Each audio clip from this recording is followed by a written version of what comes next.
Welcome to ISSB with Bilal. So बेटा इस video में हम पाकिस्तान एयरफोर्स में कमीशन की जो जॉब्स कोर्सेज ओपन हुए हैं जिसमें GDP है, CAE है, लॉजिस्टिक ब्रांच है, एडमिन एंड स्पेशल ड्यूटी है, NET, GDMO, engineering and IT branch में के इनिशियल टेस्ट में जो फिज़िक्स के रिपीटेड क्वेश्चन आते हैं और लास्ट टाइम आए हैं उन तमाम क्वेश्चंस को हम डिस्कस करेंगे और उनके आंसर भी आपको बताएंगे। सो इससे पहले बेटा अगर आपने चैनल को सब्सक्राइब नहीं किया है तो चैनल को काइंडली सब्सक्राइब कर लीजिएगा। इस चैनल पे इंशाल्लाह आपको डेली पाकिस्तान एयरफोर्स के रिपीटेड फिज़िक्स के और इंग्लिश के क्वेश्चन मिलते रहेंगे और हम इंशाल्लाह कोशिश करेंगे कि जो एक ब्रांच में मैथ का भी टेस्ट होता है उसको भी हम अपलोड करें, उसकी भी हम तैयारी करवाएँ। तो अगर आप बेटा जैसा आप हमें आउटपुट देंगे, अगर आप चैनल को लाइक और शेयर सब्सक्राइब वगैरह करेंगे उस हिसाब से बेटा हम वीडियो बनाएंगे। अगर आप चैनल को सब्सक्राइब नहीं करते हैं तो फिर बेटा हम वीडियो नहीं बनाएंगे इस टॉपिक के जिसका हमें रिस्पांस ना मिले। सो देखिएगा पहला question, name the branch of science which deal with the study of sound and sound waves. कौन सी ऐसी ब्रांच है फिज़िक्स साइंस की जो हमें स्टडी करवाती है या जिसके ज़रिए हम स्टडी करते हैं साउंड की और साउंड वेव्स की। तो वो क्या है बेटा, एक्यूस्टिक्स। बी वाला हमारे पास करेक्ट आंसर है। ठीक है। और सेकंड वाला क्वेश्चन ये देखिएगा, न्यूमेरिकल टाइप के भी कुछ क्वेश्चन आते हैं। सो मैं आपको बताता चलूँ बेटा कि वहाँ हमारे पास कैलकुलेटर नहीं होगा। हमें रिपीटेड क्वेश्चंस को इस तरह याद करना है कि जिस तरह ये हमने फिंगर टिप्स पे याद किए हुए हैं कि इनको ऐसा रट्टा लगाना कि ये आपको कभी भूले ना। तो ये फिजिक्स के क्वेश्चन है बेटा जो एयरफोर्स में मोस्ट रिपीटेड है। The formula of inter conversion of centigrade and Fahrenheit scale. जो इंटर कन्वर्जन करता है फार्मूला सेंटीग्रेड की और फ़ारेनहाइट की वो क्या है, F-32/9 is equal to C/5। B वाला हमारे पास करेक्ट आंसर है। और नेक्स्ट क्वेश्चन है बेटा, the coefficient of linear expansion is equal to. Coefficient जो है लीनियर एक्सपेंशन का वो क्या है, तो ये देख रहे हैं बेटा, आप इसको एक बार पढ़ लीजिएगा। ए वाला हमारे पास करेक्ट आंसर है। इसको आप कोशिश करें कि इस रजिस्टर पे लिख लें ताकि आपको कभी ये भूले ना। ठीक है। और नेक्स्ट क्वेश्चन की तरफ हम जाते हैं, the unit of coefficient of linear expansion और वॉल्यूम एक्सपेंशन। यूनिट जो है बेटा कोफिशिएंट ऑफ लीनियर एक्सपेंशन का या वॉल्यूम एक्सपेंशन का वो क्या है, बी वाला K-1। Correct answer is K-1 is correct answer है। लीनियर एक्सपेंशन आकर्स इन। लीनियर एक्सपेंशन जो है बेटा वो कहाँ पे होती हैं, कहाँ आकर होती हैं, वो सॉलिड में। ए वाला हमारे पास सॉलिड जो है वो करेक्ट आंसर है। When body is in motion fill in the blank always change. जब बॉडी मोशन में होती है, हरकत में होती है, तो कौन सी चीज़ जो है वो चेंज होती रहती है, इट्स पोजीशन वेक्टर। सी वाला हमारे पास करेक्ट आंसर है। और नेक्स्ट क्वेश्चन है, a man is in a car. एक बंदा कार में is moving with the velocity of 36 kilometre per hour. वो वेलोसिटी जिससे वो मूव कर रहा है वो 36 किलोमीटर पर घंटा की है। ही speed with respect to car this. आपने उसकी स्पीड जो है वो मालूम करनी है तो उसकी क्या होगी, 10 ms या 36 ms या 0 या इनफाइनाइट। तो उसकी वेलोसिटी क्या है, वो 0 है। ठीक है, सॉरी स्पीड क्या है उसकी, वो 0 है। Area under velocity time graph represent. Area जो है वो वेलोसिटी टाइम ग्राफ के वो किसको रिप्रेजेंट करता है, किसको शो करता है, वो डिस्टेंस। सी वाला हमारे पास करेक्ट आंसर है। Inertia of an object is quantitative measure of its. Inertia जो है एक सब्जेक्ट ऑब्जेक्ट की किसी की भी इनर्शिया जो है वो क्वांटिटेटिव मेजर करती है इसकी क्या चीज़, वॉल्यूम को, डेंसिटी को या टेम्परेचर को या मास को। तो सी वाला मास जो है वो हमारे पास करेक्ट आंसर है कि वो किसको रिप्रेजेंट करती है, मेजर करती है, वो मास को मेजर करती है। First law of motion give the definition of. First law of motion जो है वो हमें किसकी तारीफ बताता है, तो वो जो है बेटा रेस्ट की, मोशन की, फोर्स की या वेलोसिटी की। तो हमें किसकी डेफिनेशन बताते हैं बेटा, वो फोर्स की। डी वाला हमारे पास करेक्ट आंसर है। लॉ ऑफ मोशन भी आपने अच्छी तरह काट के जाने हैं, इनमें से कोई भी क्वेश्चन आ सकता है। Third law of motion explain. जो थर्ड लॉ है बेटा मोशन का वो क्या है, effect of force, existence of a force, existence of two forces या फिर existence of pair of forces in nature. D वाला हमारे पास करेक्ट आंसर है। The dimension of force. Force की डायमेंशन वगैरह जो है बेटा ये भी आपने अच्छे तरीके से काट के जाना है। डायमेंशन के भी क्वेश्चन जो है वो आते हैं पीटी डैम। तो फोर्स की डायमेंशन क्या है, MLT-2 इज़ करेक्ट आंसर। ठीक है बेटा। ए वाला, which are the following pair है सेम डायरेक्शन ऑलवेज, कौन सा फॉलोइंग में ऐसा है जिसकी डायरेक्शन ऑलवेज सेम होती है, force displacement, force velocity, force acceleration. Force और एक्सेलरेशन, सी वाला हमारे पास करेक्ट आंसर है, इनकी डायरेक्शन ऑलवेज सेम होती है। The collision between two bodies be elastic if bodies are, collision जो है दो जिस्मों में, दो बॉडीज़ में बेटा इलास्टिक होता है जब ये बॉडी क्या हो, सॉलिड एंड हार्ड। सी वाला हमारे पास करेक्ट आंसर है। सो बेटा अगर आपको वीडियो अच्छी लग रही है तो चैनल को सब्सक्राइब करना मत भूलिएगा, ये आपका चैनल है। इंशाल्लाह इसी चैनल पे आपको पाकिस्तान एयरफोर्स में रिपीटेड क्वेश्चन इस साल वाले भी डिस्कस किए जाएंगे, जैसे ही बच्चे टेस्ट दे के आएंगे वो भी हम आपको बताएंगे। तो आप कमेंट में बताइएगा कि आपकी टेस्ट डेट क्या है, उस हिसाब से हम आपके लिए नेक्स्ट वीडियो को अपलोड करें कि आपकी नेक्स्ट टेस्ट डेट किस दिन आपका टेस्ट है और किसका है।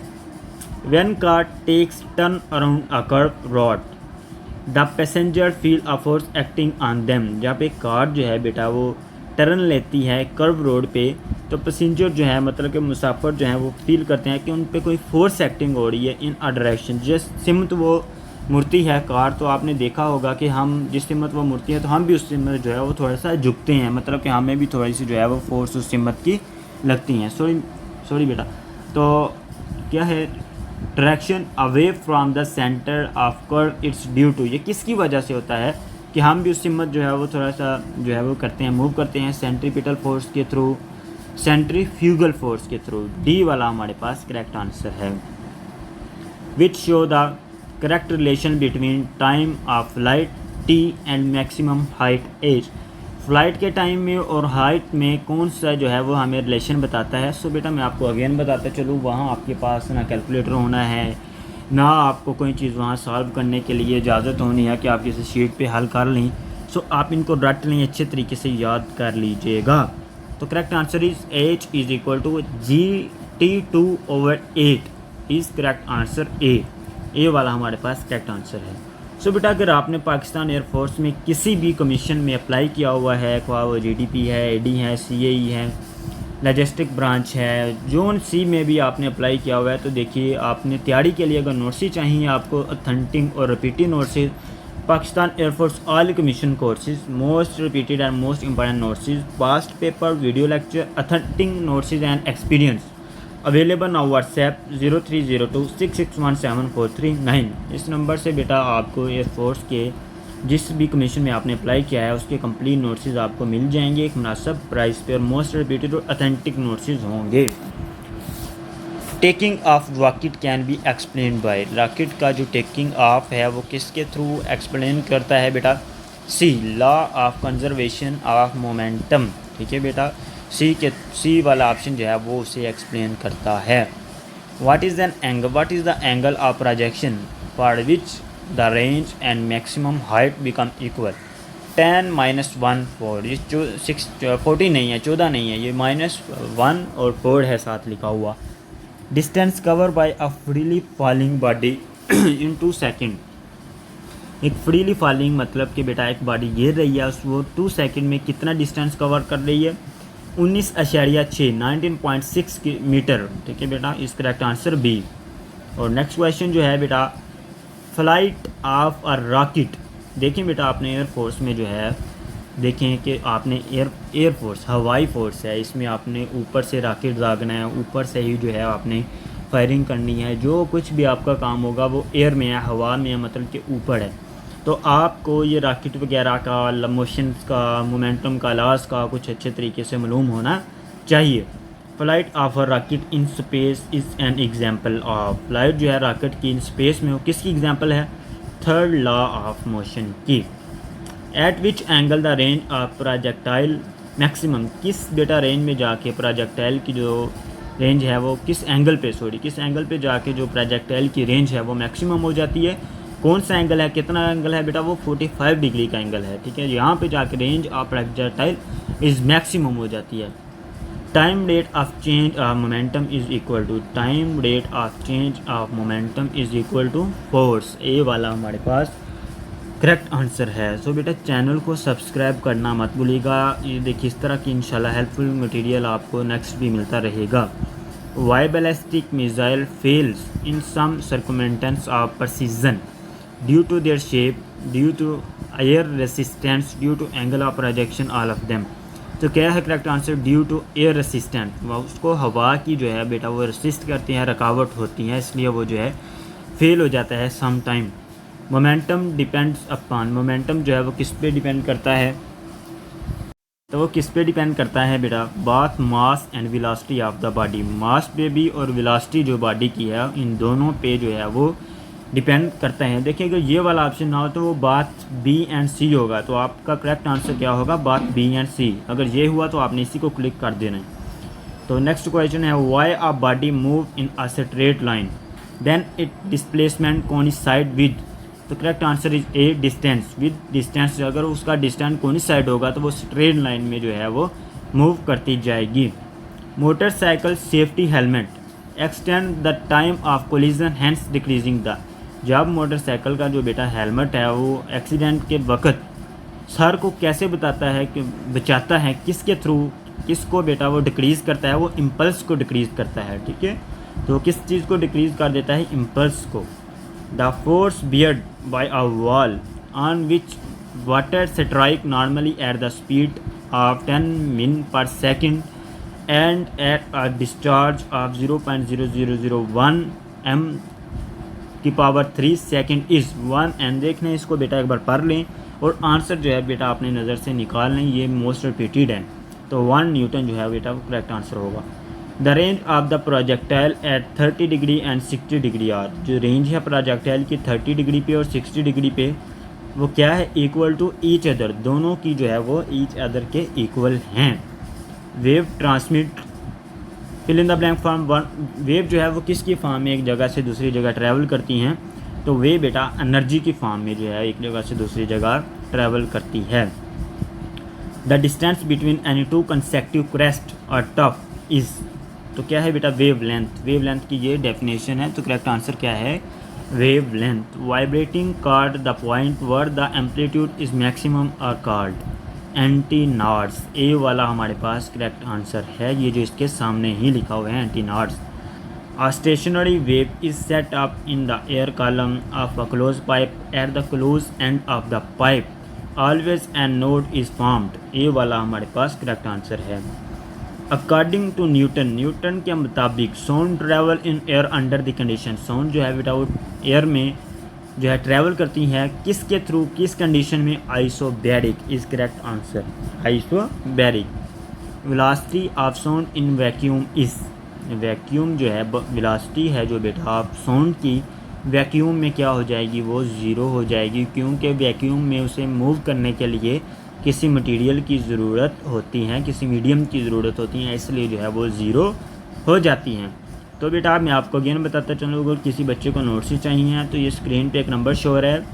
Pakistan air force solve commission courses most repeated and most important notes, pass paper, video lecture, authentic experience and notes available on WhatsApp 0302661749। अगर आपको चाहिए है तो आप इस नंबर से बेटा कांटेक्ट करके नोट्स बाय कर सकते हैं एक मुनासिब प्राइस पे। Newton estimated the speed of sound. Newton जो है बेटा उसने एस्टिमेटेड की थी स्पीड ऑफ साउंड कितनी? 281 मीटर पर सेकेंड। ठीक है बेटा, इस आंसर है ए वाला हमारे पास करेक्ट आंसर है। The speed of sound in hydrogen is fill in the blank time then that in oxygen 4 time. जो बेटा ऑक्सीजन की निस्बत वो कितना होगी? ज़्यादा, 4 टाइम। आंसर है सी वाला 4 time. Which phenomena can be applied. बेटा अगर आपने इस चैनल को अभी तक सब्सक्राइब नहीं किया है तो काइंडली चैनल को लाजमी सब्सक्राइब कीजिएगा। ये आपका चैनल है, इस चैनल पे आपको इस तरह की इंशाल्लाह हेल्पिंग मटेरियल और प्रॉपर वे से तैयारी आपको करवाई जाएगी। Which phenomena can be applied to estimate the velocity of star with respect to earth. कौन सा फिनोमेना है बेटा? वो डॉपलर इफेक्ट। ए वाला हमारे पास करेक्ट आंसर है। The wave that require a material medium for their propagation are called. एक वेव जो है जिसको मटेरियल चाहिए, मटेरियल मीडियम चाहिए उसकी प्रोपगेशन के लिए, तो उसको क्या कहते हैं? Mechanical wave. Correct answer is D, mechanical wave. When two identical travelling wave are superimposed, जब दो आइडेंटिकल एक जैसी वेव जो है वो ट्रैवल करती होती है वो सुपर इम्पोज हो जाती है। The velocity of the resultant wave, velocity जो है वो क्या होगी, रिमेन अनचेंज होगी, उस पर कोई इफेक्ट नहीं होगा, वो चेंज नहीं होगी, वो वैसे की वैसे ही रहेगी। देखिए बेटा मेरा गले में दर्द हो रहा है तो मैं आपके लिए फिर भी वीडियो बना रहा हूँ। अगर आप अभी भी चैनल को सब्सक्राइब नहीं करेंगे तो ये बेटा मेरे साथ ज्यादती है। इंशाल्लाह हम आपको बेटा कंप्लीट वे से तैयारी करवाएंगे, तो आप चैनल को सब्सक्राइब करना मत भूलिएगा। Is it possible to distinguish between transverse and longitudinal waves from the property of, इन दोनों वेव्स में किसके थ्रू हम जो है बेटा वो डिफ्रैक्शन कर सकते हैं, किसके थ्रू इन दोनों को अलग-अलग कर सकते हैं, पोलराइजेशन के through. Sound wave do not travel in vacuum because, हाँ देखना बेटा साउंड वेव जो है बेटा वो वैक्यूम में ट्रैवल नहीं कर सकती, क्योंकि मैंने आपको ऊपर भी बताया है, अब ये मैं फिर बता रहा हूँ कि उनको बेटा क्या चाहिए होता है, मटेरियल मीडियम चाहिए होता है फर्दर प्रोपगेशन। और नेक्स्ट क्वेश्चन है ये बेटा मेरे ख्याल में क्वेश्चन नहीं लिखा गया है, इसको छोड़ दें। Unloading the prong of a tanning from with wax it's frequency increase decrease या रिमेन अनचेंज, तो क्या होगी, डिक्रीज होगी, उस पर कोई इफेक्ट नहीं पड़ेगा। सो बेटा आज की वीडियो यहाँ तक थी, उम्मीद करता हूँ वीडियो अच्छी लगी होगी, चैनल को आपने सब्सक्राइब भी कर लिया होगा। अगर कोई इशू है बेटा तो आप हमें कमेंट बॉक्स में बताएं, हम इंशाल्लाह आपकी भरपूर हेल्प करेंगे और इंशाल्लाह आपको उसका सलूशन भी बताएंगे। सो अपना ख्याल रखें, अल्लाह हाफिज़, meet you in next video.